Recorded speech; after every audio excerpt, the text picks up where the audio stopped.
Hello, I'm Andrea Harriman. I'm infant feeding lead at North Cumbria Hospital, and I'm here to talk to you in an infant feeding bite-sized video about how to know that breastfeeding is going well. Now, during the breastfeeding journey, there are some points that we would look out for to ensure that we were reassured and confident that breastfeeding is going as well as what we are hoping it is. And we know that babies' stomachs are really, really small, and they start off at the first day of having a stomach the size of a marble, which can take approximately only 5 mils of breast milk. By day 3, the stomach's expanded a little bit and can take generally about 20 mils of breast milk. And by day 5, a little bit larger and only 50 mils of breast milk. Now, your breasts and feeding is designed to slowly produce more and more milk as the baby demands more and needs more, and as their stomachs are growing. So in the early stages, every feed that you have is encouraging that milk to come through even more. And the more baby feeds, the better it is for your milk to come through.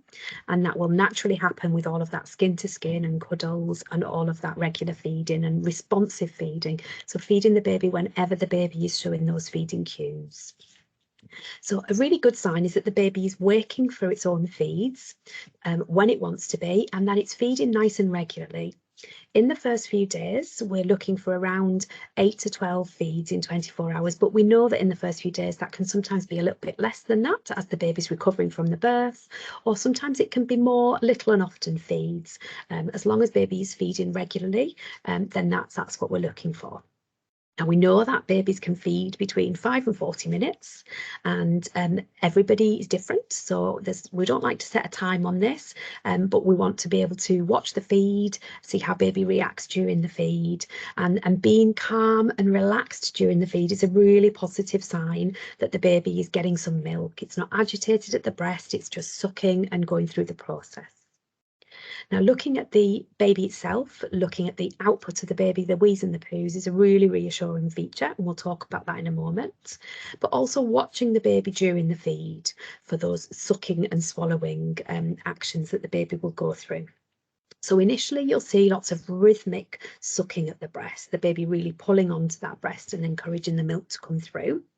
And every now and again in the first few days, you'll see that regular swallowing, but little swallow. So every now and again, the baby will get a big mouthful of milk and it will have a little swallow. Later on, when the breast becomes fuller and firmer and the milk comes through a lot more, usually around about that day 3, you will find that the baby will start to swallow a little bit more, and it will be more obvious when you can see the swallows. And the baby might go through various stages of the feed where it's having little gulps every now and again, and sort of suck, swallow, swallow, and that's a really reassuring feature. One of the biggest things that we look for is that breastfeeding is really comfortable and that there's no pain. It can feel a little bit sort of vacuum and pulling when the baby first goes onto the breast, but after the first few seconds, it should feel pain-free. We also are looking for what the breast looks like after a feed, and particularly focusing on the nipple. If the baby has been on the breast and comes off and the nipple looks a bit pinched or squished, a bit like a lipstick, then that can indicate that the baby's positioning hasn't maybe been just quite as good as what we would like it to be. And that in itself can cause some trauma to the mum's nipples and discomfort and pain. So we really want that latch on to be really, really good, and for the baby to have a lot of that breast into its mouth when we're positioning babies on.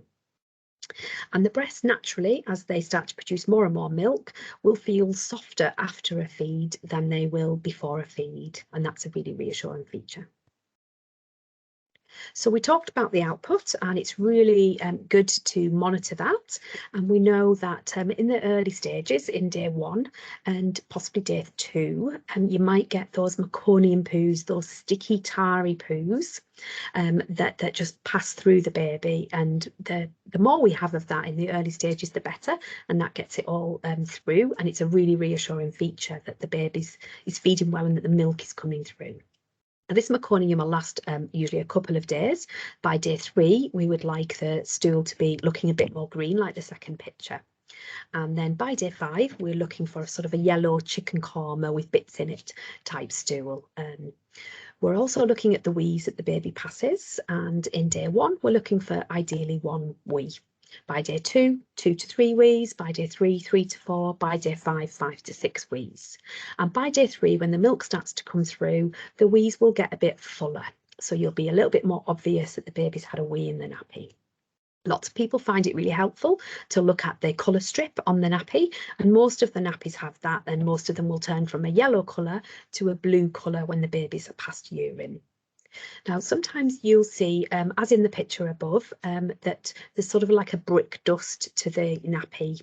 And this sometimes occurs in babies in the first 2 or 3 days, and ideally just it might occur once. Now, if that's prolonged or it's happening a few times, then it's something that the midwives would want to know about. So looking for these fuller wet nappies by day 3, a lot heavier. So there is a really good chart that you can access, and this is a really good thing for you to have a look at, and people around you, your partner, family members, that you can just go through together and to ensure that that feeding is going as well as that you want it to, so that you'll be able to have that long and happy, healthy breastfeeding journey. So have a little look in your Badger notes for this, and it's a really reassuring tick box that you can use. And if you do find that any of the bits on the red on the other side are coming up, then do speak to your midwife to gain the support. There is loads of support out there, and there's different groups that you can access. So please do speak to somebody and get the support that you need in the early stages, and go to a peer support group and meet some of the mums that are going through the same thing. And the list of that is in your maternity app along with this list as well. So please do speak to your midwife, ask them any questions, and if you do need any more further support, then myself and Bernice as the infant feeding midwives will be happy to speak to you if support is needed. And enjoy breastfeeding.